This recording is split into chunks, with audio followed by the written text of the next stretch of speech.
ñu la doon xaar sax te gisuñu la.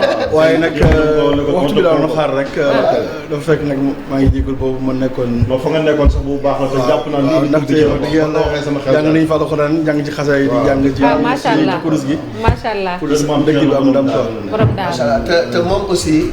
dafa bokk ci ndam lii nga xam ne tey Sénégal am na ko. bu ñu fàtte ni moom moo yore marketingu fédération sénégalaise de football.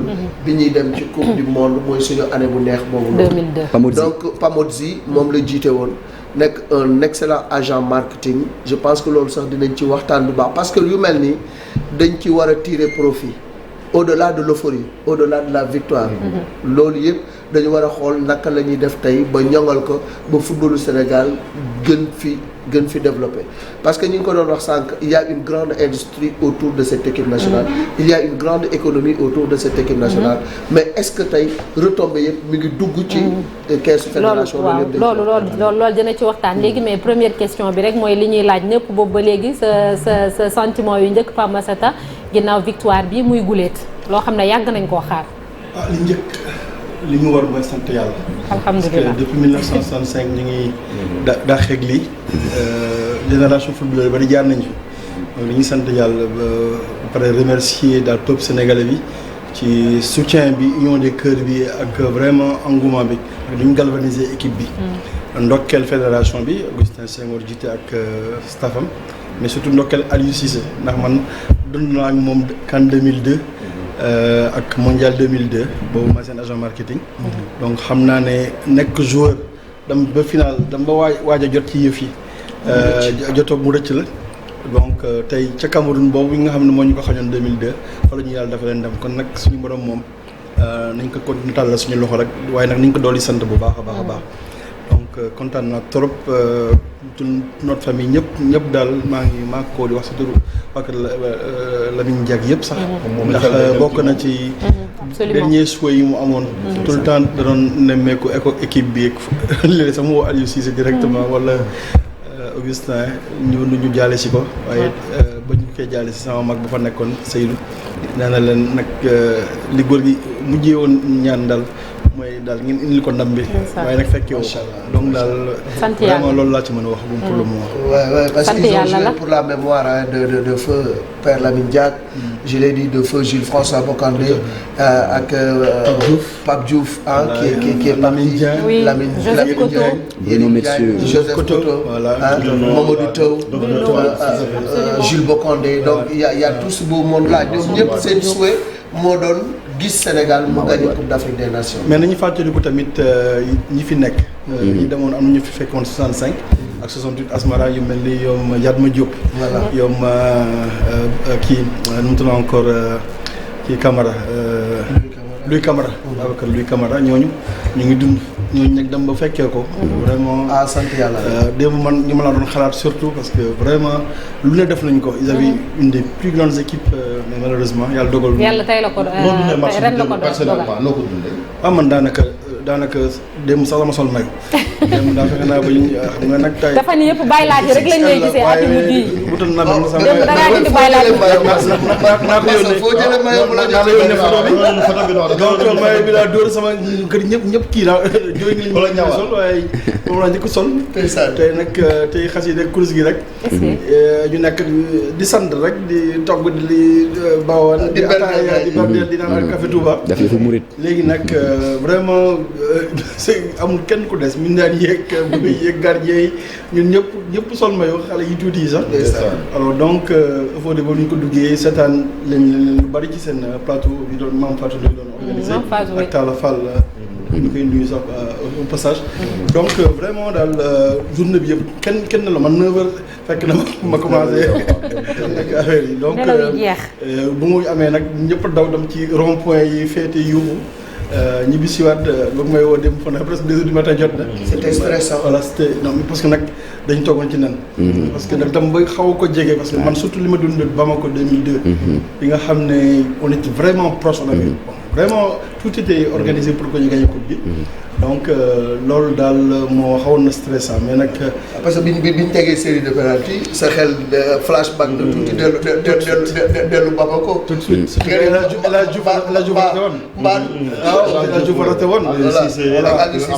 voilà ak Aliou Cissé mais dama toog di gëm ne man génération bi daal toutes les étoiles étaient alignées. pour que ñu dem. ay signaux on avait tous les signaux yi daal soo gisee au début démarrage ndànk yooyu. Sénégal nag fi nga dul yaakaare. souvent fa lay baax. parce que à partir de second tour bi loolu doon gis quoi deuxième tour bi moom Sénégal dafa ñëw wan beneen xar-xaram moo naan li naan monter en puissance mu gën a yeeg. huitième de finale quart de finale demi-finale ba finale wane beneen visage. tout à fait non surtout sax sa gisee dans la forme et dans la manière tamit parce que ni ñu ko defee dañu dajante ak ay équipes yu xarañ yoo xam ne li ñu bëgg. ñu wan leen ne ñoo leen mën. démb et surtout dañ ko mën sur tous les plans. mais ñoom joué wu ñu woon ils étaient en train de pourrir le match. donc vraiment je pense que équipe bi Aliou Cissé monté nii ak esprit bi mu leen inculqué ak ni ñuy doxale je pense que ils sont sur la bonne voie pour nekk au top de l'Afrique pendant plusieurs années. Malick Thiam mi ngi ko doon junj sànq côté marketing ak économique tamit coupe bi lan la ñu mën a indil concrètement ñun Sénégal. bon loolu nag je pense que fédération bi. war nañ ko comprendre bu baax léegi parce que jot nañu am li ñu naan ay séminaire ci année bi passée. amoon ay rencontres ñu amoon ak seen président commission finance Abdoulaye Fall président ligue régionale de Diourbel maa ngi koy ndokkale ci kii woon na ma ci ay travaux pour ñu jox leen un peu nos idées.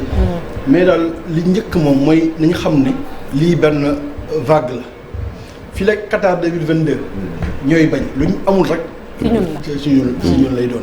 mais nag da nga koy organiser man li ma la njëkk a recommander mooy ñu fexe mutualiser jéem a jaayale équipe nationale plus football local plus football amateur ak nawetaan jaay doo yëpp football industrie football bi. ndax c'est un petit marché. 17 millions d'habitants la ñu 198 000 kilomètres carrés. barewuñu ay infrastructures sportives mais nag dañu war a profiter léegi. defar leen. fexe nag ba offrir ay spectacle gis naa ligue professionnelle bi ñu ngi góorgóorlu léegi ni ñuy organiser seen calendrier seen programmation bi di ci def buzz ak yooyu. mais nag pour fédération bi lu gën a urgent mooy merchandising nga licensing mooy maillot yi. ak tout lépp lu mémorable yi ñu fexe ba organiser ko tout de suite. jéem a fexe ba secteur informel bañ leen a absorbé donc loolu lu ñu mën def. Pape Massata nga baal ma tuuti dinañ ci waxaat parce que on est en ligne avec Claude Leroy moo nekk ci téléphone bi. ñu jël ko ñu eggali léegi. li nga xam ne moo yóbbu woon équipe bi finale ba te tey ji yàlla dogalul mu fekk. absolument bokk na ci ñi ñuy fàttaliku bonjour Claude Leroy allô Claude Leroy vous nous entendez? Voilà, bonjour Claude Leroy, vous êtes en direct sur la TFM, alors vous êtes ancien sélectionneur du Sénégal. Alors quels sont vos premiers mots après cette victoire du Sénégal face à l'Égypte, la première consécration du Sénégal? Oui, c'est ce que j'ai envoyé tout de suite à Liu dès la fin du match, dès le dernier penalty réussi, à savoir que chapeau, tellement content pour lui, pour le staff, pour les joueurs, pour le pays. Enfin, bon. Mon bonheur était total. On sait que depuis toujours, moi, je l'ai défendu, quand quelquefois il subissait des critiques que je trouvais très injustes, parce qu'il a permis de pérenniser le Sénégal au très haut niveau, mais là, c'est au très très haut niveau puisqu'ils sont champions, donc on pourra même plus lui reprocher quoi que ce soit. Donc c'est formidable pour le pays. Enfin, c'est pour cette équipe, pour ses joueurs, pour un Sadio Mané qui a grandi avec l'équipe, qui a pris un costume important, qui a su renaître de ses cendres après ce penalty arrêté, qui a montré quand même comment il avait grandi mentalement, psychologiquement, intellectuellement. Voilà, c'est une belle équipe. Un beau gardien, une belle colonne vertébrale avec Koulibaly, avec Gana Gueye, avec Sadio, plus tous ceux qui sont autour, c'est ça. Et on a vu, Claude Leroy, que vous avez toujours défendu Aliou Cissé, alors cette victoire vous donne finalement raison, disons. Oui, je crois. Mais je l'ai pas défendu pour avoir raison, je l'ai défendu parce que j'avais peur que on se sépare de lui, alors que je savais qu'un jour ou l'autre, les choses arriveraient, quoi. Des fois, il faut être patient. Moi, vous savez que alors je vais être un petit peu jaloux, mais pas du tout. Mais j'ai toujours regretté de pas être celui qui a amené la première couronne continentale au Sénégal, parce que je pense que j'avais bâti une équipe qui était la meilleure à l'époque, mais bon, on n'a pas réussi à franchir ce fameux plafond de verre contre lequel butaient toujours les Sénégalais. Et là, enfin, ça y est. Donc, le déblocage psychologique, il aura lieu maintenant, et c'est la porte ouverte à d'autres formidables aventures, je pense. D'accord. Et vous disiez également que le Sénégal avait juste un problème, c'est d'avoir cette coupe pour la première fois. Et une fois chose faite, l'équipe va pouvoir quand même se fixer d'autres objectifs et les atteindre. Oui, moi je suis persuadé de ça. Je pense qu'il y avait un gros blocage. J'ai eu un peu la trouille avec ce pénalty arrêté par le gardien de but, même s'il n'était pas très bien tiré par Sadio, mais bon, il y a des pénaltys tirés de la même façon qui sont déjà rentrés. Donc je me suis dit, j'espère qu'ils vont pas être à nouveau confrontés à leurs démons, et alors qu'ils méritent d'être champions, parce que c'est l'équipe la plus cohérente de cette Coupe d'Afrique. L'Égypte n'avait quasiment rien montré pendant toute cette Coupe d'Afrique, si ce n'est de la malice, un peu de ruse, et puis bon, un plan de jeu très qui défend pas le football. Alors j'ai eu un peu en plus j'étais pas très content de la présence de Infantino dans les tribunes. Je disais, ça serait vraiment un double catastrophe que le Sénégal soit battu devant ce président que je déteste gentiment. Mais non. Pourquoi et pourquoi? Président de la FIFA.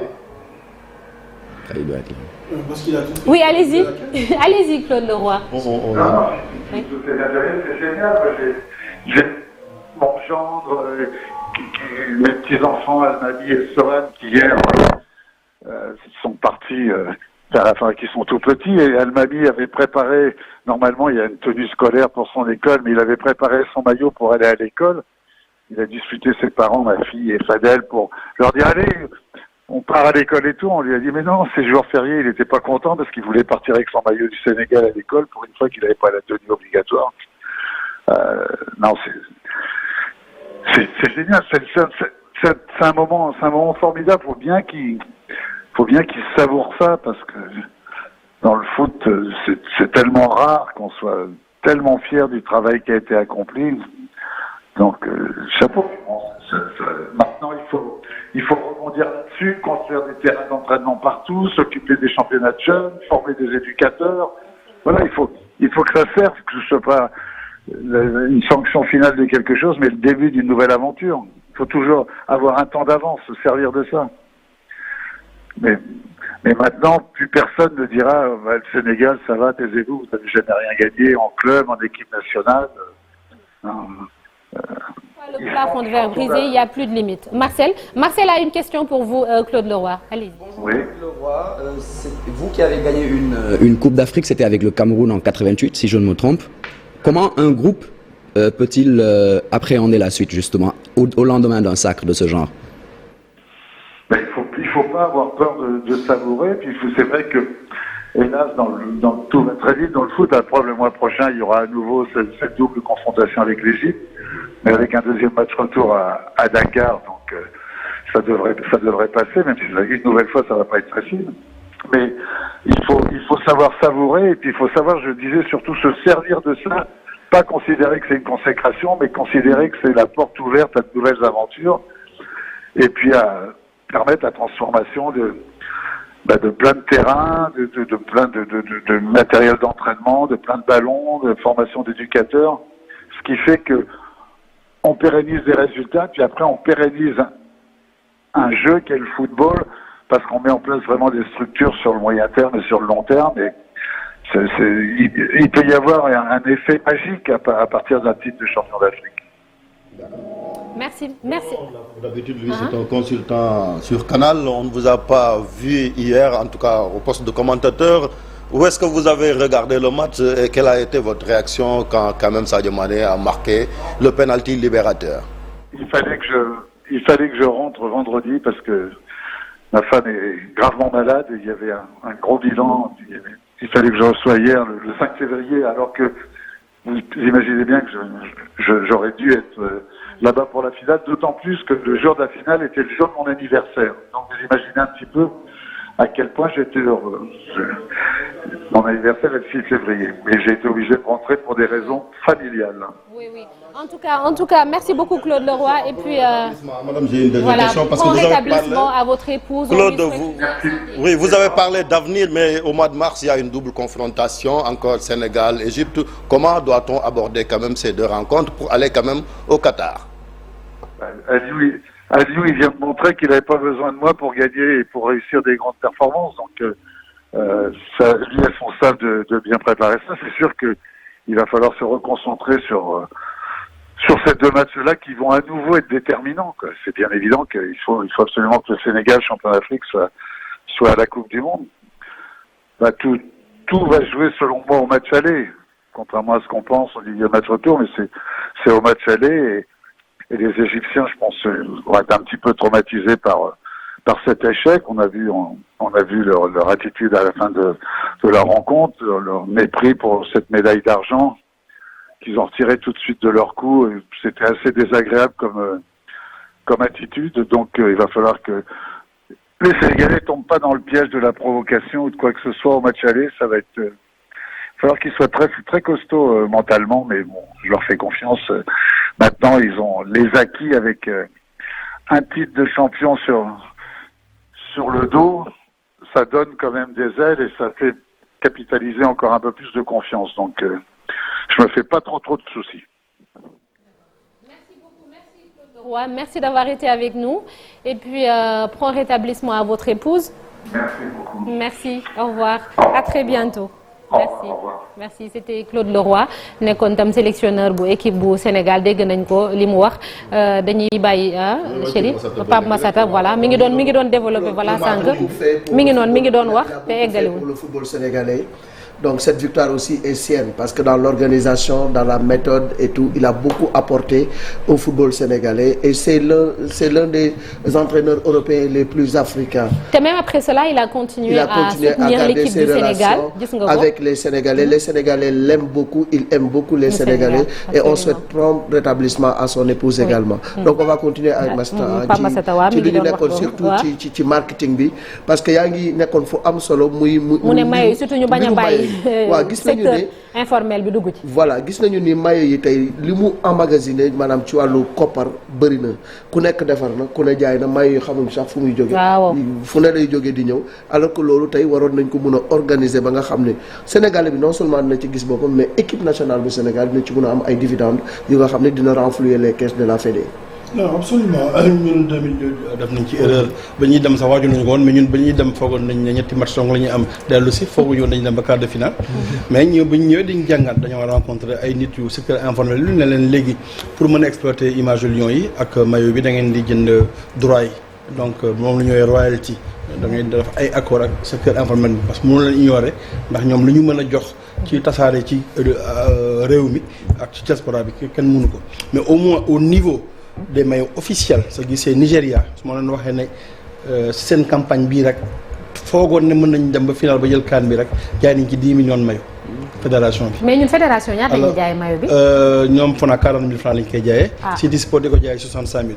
mais je pense que tout de suite mën nañu ko organiser ak seen partenaire muy Puma ñu fexe ba ñu indi ba ñoom sax dañ ciy investir seen xaalis dañ ciy investir seen xaalis organiser ko de telle sorte que même ay écharpe ak yeneen affaire yoo xam ne bokkul ak maillot bi ñu xam ne am na benn label officiel pour sénégalais yi nekk fii ak sénégalais yi nekk ci diaspora bi parce que ñooñu mën nañu ko jëndee au prix fort mais au moins ñu am benn prix médium bu accessible pour ñu nekk Sénégal fii parce que 40 000 quand même non tout à fait nit ñi mënuñu koo jënd fii ñu bëri mënuñu koo jënd xalaatuñ ko sax man ñu ko yokkee 15 000 sax ñi ma doon jëndal yëpp dama koo far bàyyi tout à fait donc je pense que ñoom ñoo ko war a organiser tout de suite. Absolument. mais nag jéem a tout de suite profité ci vague bi. organiser marketing football bi yëpp. mais y a pas que les maillots yaa ngi koy wax sànq am na yeneen gadget yoo xamante ni yu bëri y a énormément de choses à faire ci affaire yi lan moo tax boobu ba léegi. da ngay def benn contrat dafa am ay sociétés yoo xam ne dañuy spécialisé ci loolu. ci monde ci bari Asie lañ nekk. da ngay def contrat ak ñoom. y en a pas au Sénégal. gëmu woon am na ko mais am na ñu leen xam parce que gis naa ne groupe boobu Rapidos. jël nañu ay initiative rapidement da muti ay maillot di ko fexe ba di ko jaay à un bon prix. di ko livrer nit ñi ak yooyu donc je pense que mën nañu organiser wu. dafa am métier yoo xam ne dafa am ñu ko moom. da nga leen koy jox. yow na fédération demande benn royalty bu conséquente ak mën ko contrôler mais seen boutique officielle des Lions loolu moom jot nañu am ko. ñu xam ne fédération bi que moom. démembrement football yi yëpp am nañ ci prix. parce que tamit bu fàtte ne football li koy dundal mooy supporters yi ak bénévoles yi. sport sax en général ñoo koy financé ñooy abonné Canal Plus ñooy abonné Escaf ñooy abonné ñooy jënd maillot ñooy jënd écharpe ñooy jënd lépp donc en fin de compte supporter bi mooy financé sport. alors bu ñëwaatee ci maillot gis nga maillot bi naata sol mooy bu 2002 bi donc code sportif moom moo ko moom moo nekkoon. moom lañ tuddee rétro bi yoon voilà mooy rétro bi yoon ñu ngi am contrat ak Puma mais tey valeur marchande équipe nationale dafa war a yokk donc est-ce que jotul tamit ñi nga xam ne ñoom ñoo ñuy solo ñu renégocier les contrats ba nga xam ni équipe bi ak standing bi mu toll njëg bi ñu koy jëndee wala njëg bi ñu koy sonal la toll foofu. non absolument moi je pense que li gën mooy daf d'abord tout de suite am. mais perturbateur c'est Abdoulaye Cissé qui vient du Cameroun comme ça à l'instant moom moo ñëw di. Cameroun la ñëw Abdoulaye Cissé. allez fais le tour Abdoulaye Cissé et puis tu viens te mettre ici à côté de moi. Ça tombe tellement bien, ça c'est le correcteur de 2002. voilà. non bi 2004 Ça c'est le correcteur de 2002. Tout à fait. Ok Abdoulaye Cissé voilà Abdoulaye Cissé qui était parti au Cameroun pour les besoins de la finale. Merci beaucoup. lépp ci ambiance bi la ah. Laye allez. Yeah. félicitations. Ndokkale. Massa Thiolo aussi. Le roi du Madial. moom laa sonn nii. kon ni ma jàll. laay ci fi nga dugg see noonu foofu laa nekkoon léegi ak Basta. muy maillot bi nga sol naata sol ko ci wàllu. kii bi xool seen royalty bi système bi ñu am ak Puma mais am tamit ay initiative jël seen bopp bu ñu dépendre ci Puma bu ñu dépendre ci kenn mën nañu am licence bi pour defar ko ñoom Sénégal à leurs conditions ak ay zones tarifaires yoo xam ne Sénégal yëpp dañu ko mën a gis seen bopp surtout xale yi parce que tey léegi sa gisee ñi gën a bëgg soxla maillot bi mooy xale yi say doom yi la Ouais, donc da ngay def ay ligne donc nañu inspiré wu ci Nigéria ni mu def Nigéria dafa am contrat yu Nike mais dafa defar benn ligne spéciale Sénégal donc loolu la leen di njëkk laaj ñu defar benn ligne spéciale boo xam ne bu waa dañ koy protéger ba kenn du ko mën a copier comme ni ñu koy def mais bii moom par exemple maillot bii Abdoulaye sol nii moom ak Abdoulaye Baldé ak Abdoulaye Ndiaye nekkoon secrétaire yow Baldé ñu ko sol parce que bañ ko indee capitaine sama frère moom moo ko defaroon sama frère Seydou Diak D'accord. maillot bi moo ko designé alors nag je liggéey livre président de la République ci la Wade à l'époque ca lañ ko jox Ça ne sort que pour les grandes occasions. xanaa da nga doon bërëngu ci stade bi ba ñu gagné ah. Man naa Laye Cissé da nga doon bërëngu ci stade bi waaw wala déet. Apulaay zumel ñu tuuti Abdoulaye Cissé ñu xool maillot. s'il vous plaît ñu demaat léegi ak Massa parce que xam nga football dafa c'est une grosse industrie tout se vend moo xam image yu joueurs yi la donc Sénégal tey dañu war a profiter ci lu bari pour gën a defal suñu taxawaay ci wàllu football ba koom bi gën a yokk tey jii maillot bu Sadio Mané dédicacé wala ballon bu Sadio Mané dédicacé wala joueurs yi dédicacé ko la muy jar bokkul ak maillot bu nga xam ne naata dafa dem ci bitik bi jënd ko. tout à fait mais loolu lay wax d'abord mooy li ñu def seen priorité laaj suñu merchandising programme bi mais fexe créer seen ligne bopp ligne sur plusieurs reprises comme ni ko naata soxna na do waxee ay produits yu bari kataasu café beeg lu ne mën na cee bokk mais dañ koy protéger ba pare ligne bi suñ ko créé ba pare dañ koy protéger diviser ko def na lancement commercial wax ne léegi lii mooy ligne équipe nationale lii mooy maillot yi ak yooyu bon contrat d'image nag ñu naan ko en 2000 on avait signé am na lu ñuy wax image collective ak image individuelle am na joueur yoo am seen contrat d'image individuelle par exemple Sadio Mané c'est un joueur sous-exploité tolloogul fii Messi ak Ronaldo nekk en termes de marketing war nañu ko accompagner donc fédération war na am webmaster parce que tey loo gis ci marketing foog nga dem digital tey sama maas gi ñun on est old fashion léegi ñi mën digital ñooñu ngay jël impliqué leen. mooy nañu am académie nationale de football Sénégal jot na. état bi ci boppam ñëw ne damay créer académie nationale de football. comme Clairefontaine en France. bu mag nag mais nag boo xam ne da nga am au moins ci 4 régions jarul muy nekk sur tout le Sénégal c'est impossible. parce que doo ko mën a gérer ni mu waree. dénk ko ñu xarañ ba pare équipe yi nga xam ne am nañ tur ba pare ñu fexe ba ñu am centre de formation. parce que tey soo xoolee équipe nationale du Sénégal à part ñi nekk France ñu ci bari. centre de formation génération foot wala jàmbaar mais tey Teungueth FC war na am centre de formation Jaraaf war na am centre de formation Gorée war na am centre de formation nañu Casa Sport surtout waaw kooku moom naa si ñëw ci loolu si mobilisation populaire cas d'école la waxtaan nañ ko ci suñu séminaire yi ak ligue professionnelle président Djibril Wade organise benn sali loolu yëpp je pense ay cas d'école la ñu industrie Sénégal dañoo mës xariñ ci gérer football. Premier président fédération bi ku tudd Maguette Diack la woon sama magu papa la. 1960 cadre privé la woon Shell en 1948 dafa ne naa créé championnat AOF sur les 8 territoires dañu doon def championnat sur plusieurs territoires d'Afrique de l'Ouest. ba muy bàyyi fédération bi en 1960 ñu créé fédération sénégalaise il y avait 6 millions de francs à l'époque. Donc on a eu Rito Alcantara, on a eu Amadou Bazend. On a eu El Hadj Malick Sy Souris. C'est l'occasion de lui rendre hommage parce qu'il y a beaucoup cru. Mais aussi l'État du Sénégal, parce que c'est le premier sponsor du football. Depuis 1960, Senghor da doon impliqué wu ak son directeur de cabinet Christian Valentin à l'UNICEF ci gestion football bi di jox avion am di leen jox xaalis di leen jàppale.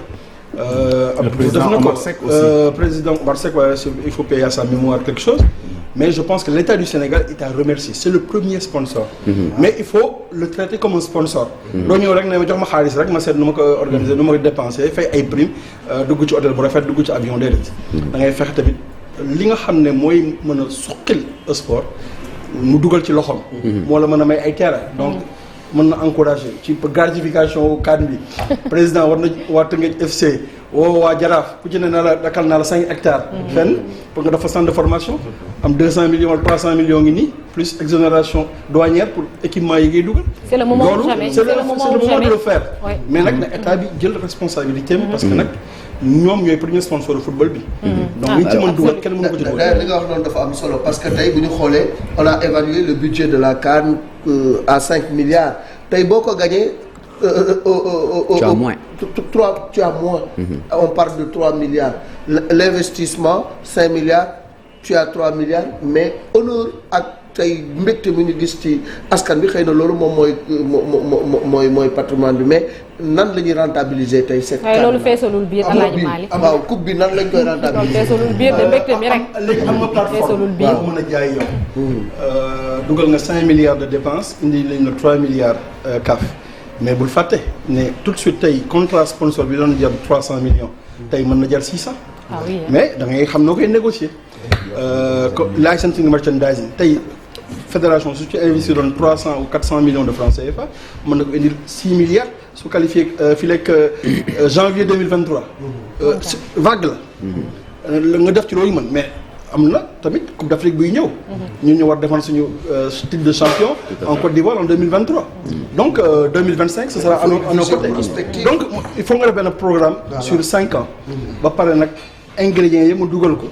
léegi nag li important mooy juridiquement ñu mutualiser seen droit. fédération bi xam li mu ciy am ligue professionnelle bi xam li mu ciy am ligue football amateur xam li mu ciy am organisation qui nu mu tudd encore. anciens internationaux yi xam li ñu ci am. entraîneurs yi bu ñu leen fàtte. ay démembrement ñooñu ñëpp da ngay fexe ba ngeen toog am loo leen seq bokk ko. France nag loolu la ñu rawee ils se sont organisés ak la réforme bi ñu defoon ñoom dans les années mooy tax ñu mën a indi coupe du monde en 98. d'accord ok nañ ci delluwaat ci kanam Abdoulaye Cissé ñëw na Abdoulaye Cissé léegi ñun on va commencer par te demander nga nettali ñu. nga nettali ñu sa voilà Abdoulaye Cissé son bi sangu sax. Abdoulaye Cissé il faut déjà Abdoulaye Cissé maillot bi rek boo ko xoolee daa mel ni comme si da doon bërëngu ci stade ba Abdoulaye maintenant raconte-nous sa voyage c'est ça voilà exactement du périple sax mais aventure déjà maintenant fi nga jógee Sénégal ba ni nga eggee foofu ca Yaoundé nettali déjà je suis heureux de n'avoir pas fait partie des gens yi nga xam ne am nañu faux départ bu war a dem voilà demuñu métti yow na ci bokkoo ci. ñëpp vraiment man jot naa. waaw waaw mais bon. Sénégal am na bu ñëw aussi. am na bu ñëw c'est vrai que rek mais li nga ciy dégg.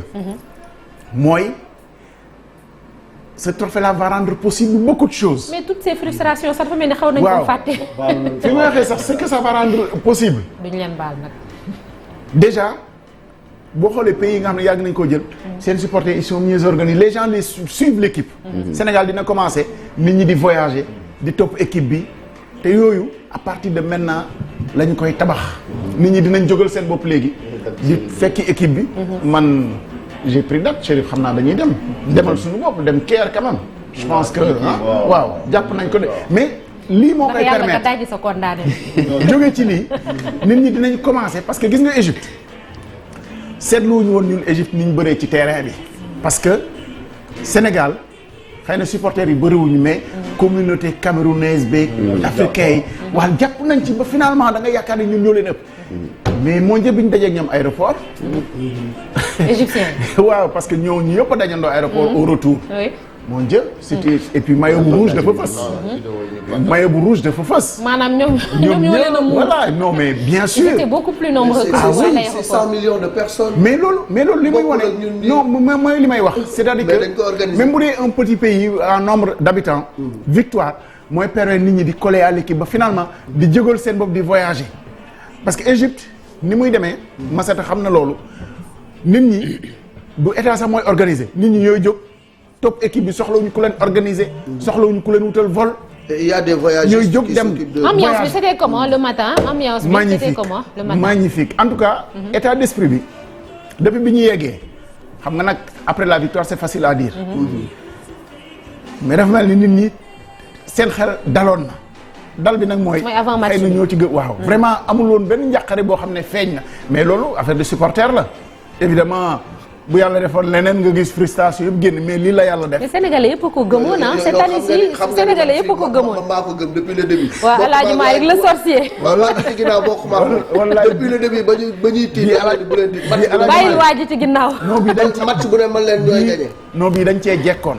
bii vraiment ñoo ci gënoon jekk. et même pour la xam nga des fois ñu daan wax ni équipe bii gagné moo arrangé CAF moo arrangé yeneen mais bii. Sénégal gagné moo arrangé football mondial sax laay wax. waaw parce que boo Égypte c'est vrai jël na ko jëlati ko et puis bon y a rien quoi. Sénégal jël ko moo voilà moo baax ci football sax. évidemment ça plaît pas aux Égyptiens. mais c'est comme ça ñun am na année yoo xamante ni ñun ñu gagné woon arrangé wul institution wu football yi. donc gagné wu ñu woon d'ailleurs dañ doon wax ni sax arbitre bi dañuy am ay consignes yooyu. ñoo ci gënoon jekk et puis nag ñoo gën a bërëng football loo xam ne nii wane na ko. au-delà de tout ça vraiment sur le terrain là, ça s'est passé sur le terrain. C'est une victoire méritée quoi. C'est Non. ça, une belle victoire. Non, c'est la victoire de la témérité, du courage, de l'engagement, de la solidarité, Exactement. de l'abnégation. De la C'est un tout li ñu quoi. yàgg a baax ingrédients yooyu. ñoo feeñ et puis yàlla def nag mu sotti. Voilà. c'est une très bonne chose mais vraiment nit ñi mbégte la ñu amoon. coono bi xoolal. Feeñ on n'a pas na dormi hein, vraiment 48 ku la xool kay xam ne nelawoo. méttiwul quoi. Gis nga on avait depuis le départ man koy xale yi man leen on a un destin de champion te li koy wane mooy moom laa man yàlla buy defar day mel ni kuy yàq da nga defar sa programme équipe convoquer say joueurs def sa programme de préparation club européen yi téye seeni joueurs nga annuler le camp de Kigali. Il n'y a pas eu d'acclimatation, il n'y a pas eu de match de préparation. nga ñëw fii def sa regroupement waajal sa bopp dem président jox leen raay réew mi ngeen ni tey la ñuy dem ñu leen juróom-ñeenti nit corona nañu ci équipe bi ay joueurs yu bari bokk nañ ci. nga repousser sa dem ba le lendemain nga dem ba egg sur place war a football à 48 heures du match ñun la ñetti titulaire corona waat nañu nga obligé colmater équipe parce que on a colmaté une équipe au premier tour malgré cela encaissé woo bi. footballoo bu baax yaa jël paie. nga génn deuxième tour commencé am ay blessés. deuxième tour nga commencé am sa équipe am le retour des joueurs blessés qui n'étaient pas au summum de leur forme. alors match couperé yi ñëw ngay il y a eu beaucoup d'incertitudes quoi. en puissance di monter en puissance ba ci final bi euphorie bi ñu am ci final bi bu ñu ko amoon ca départ ba dañuy dóor ñu toog la dal Nigéria moo je pense que même le discours du président aussi ci remise de la boule mën na nekk déclic. Je pense que on l'avait même analysé ici bi ñu def actu commenté que c'était un bon discours. Voilà Abdoulaye nous montre Chérif mi ngi ñuy wan premier supporter yi jógee Cameroun xam naa vague ñoom Abdoulaye Cissé bi la les premières images voilà ñi ñëw ñi njëkk a jógee foofu ci Cameroun ñëw ñoom ñu ngi ni Abdoulaye Cissé ak ñoom àndoon gis ngeen leen ñoom ñi jógee Cameroun demoon supporter équipe bi voilà on y a cru quoi parce que ñu bëri dañoo dem ñii nee nañu tëddiwuñu voilà bijou mi nekk 2STV voilà c'est ñi nee nañu tëddiwuñu ci 13h bi la ñuy dem kan mooy tëddi kenn du tëddi 16h entre ay boobu 15h 16h la gay waaye ñoom nee nañu kenn du leen njëkk fii aéroport ba neex boo ko amee doo yëgub cool mais gis nga non c'est vrai foofu laa jaar nii effectivement dispositif bi mu ngi mettre en place reconnaissance bi c'est fait nit ñi commencé na ñoo ñëw voilà nit ñi moom commencé na ñoo ñëw xam naa nag ñi feetu ba 5 heures du matin ñoo xaw a biddanti tuuti rek mais bu yàggee tuuti mais fi Sénégal kenn nelawul parce que li ñu amoon 2002 lu raw loolu sax la ñuy am ndax ñi ko fekkee woon yëpp sama genre nga xam ne ay élèves la ñu woon demoon nañu aéroport dox ba pën tey ji dina am na yi tamit leneen lu nga xam ne ma ne ko tey lay gën a garaaw dafa mel ni war nañ ko gën a ñoŋal muy li ñu tuddee les droits TV am na yi tamit le sponsoring pour les clubs sénégalais yooyu yëpp dafa mel ni que développé gul carrément ci suñu réew yi. bon li doy war na ci droit télévision mooy marché bi actuellement dafa concurrentiel ba tax mën permettre droit TV mën a indi lu bari. li nga mën def mooy da ngay def syndication des droits boobu da ngay toog ak télévision yëpp nekk Sénégal ngeen séddoo ay package. loolu laa proposé ligue professionnelle bi ak fédération bi bu ñu ma woowee seen séminaire bi dama leen ne droit yi mënoo ñëw ne kenn donc attan na ko parce que kenn amul capacité de production télévisuelle ay équipement yu mën a couvrir tout le territoire ak match yëpp mënul nekk en termes de coût financier donc li ñu mën def mooy ñëw defar ay lot toog ak télévision bu nekk xam ban lot moo ko arrangé mu surenchérir à ce moment là fédération bi ak ligue bi li ñuy def mooy dañuy partager ñun li ñu doon def 2002 la vignette commerciale ñuy jaay ay sponsors lu ñu partagé suñuy génnee frais de production yi partagé ko. rajo yi nag. moom même chose da nga koy def rek da nga koy def benn syndication des droits am na dëkk yoo xam ne yu mel ni Corée wala Japon munoo fa jaay benn télévision exclusivement da ngay ñëw da ñëppay toog ñu ne CIO lii lay jaay wala FIFA lii lay jaayee kan moo mën jël ñaata match. kii moo mën jël ñaata match kii moo mën jël ñaata match ku ci ne jël package am après nag seet nu mu xaree tànk tubéyam ba génn ci parce que moom mën na am ay sponsor am donc TFM am sponsor am 2S am ay sponsor am ak ñooñu am seen sponsor mais bu ñu fàtte tout le temps premier droit de réponse au sponsor officiel de la fédération mooy su defaree sa package sponsor u fédération ak ligue bi nga njëkk proposé su fekkee nanguwuñu nga dem seen concurrent loolu day tax ñëpp gën a sawar à ce moment là sponsor yi daañu nangu dugal xaalis yu bari ci ligue bi parce que bu ko dugal nekk sponsor fédération sénégalaise de football yow suba teel sur ton concurrent dem jënd benn package de télévision rek di def ay sport rek nangu xew bi loolu kenn du ko bëgg donc nag exclusivité boobu suñ ko bëggee garanti on a un petit marché 17 millions nañ ko organiser fii c'est l'état sax daanaka mooy jox xaalis bi jox ko télévision publique mais justement loolu nag moo normal actuellement ba pare ñoom it ñu jël lépp aaki moo ko jël même rajo yi nga xamante ni sax dañ leen daan bàyyi sax léegi nangoo teg doo wàcce palanteer loolu la ñu def xañ ko ñëpp même rajo yi nga xam dañoon xool image yi dañ daan wàcce seen son jàpp par exemple Malal Junior ak Cheikh Tidiane boo jëlee fan zone ñu ñëw porter plainte la mais loolu ñëpp bokk la c'est pas l'argent de la chaîne nationale de la RTS c'est l'argent du peuple sénégalais. L'État a financé la RTS et la RTS s'est totalement accaparé de tout xañ ko ñëpp ça c'est pas bien pour le pays et le président doit revoir ça. Grand mais maintenant bëgg naa ñëw ci infrastructure xam nga yaa ngi wax académie mais Sénégal tamit tumuraanke na ko way ñi ngi yaakaar stade Diamniadio mais benn stade kese ci capitale ko dëkk yi développé football yëpp da ngay football sax ci dëkk yi gën a sori maanaam Kédougou sax am stade boo xam Sénégal mën na faa recevoir qu'on l'a vu au stade Lat Dior lu tax tamit Sénégal xaw a yéex foofu malgré réforme yi doon wax ba léegi ñi ngi xaar ci wàllu football.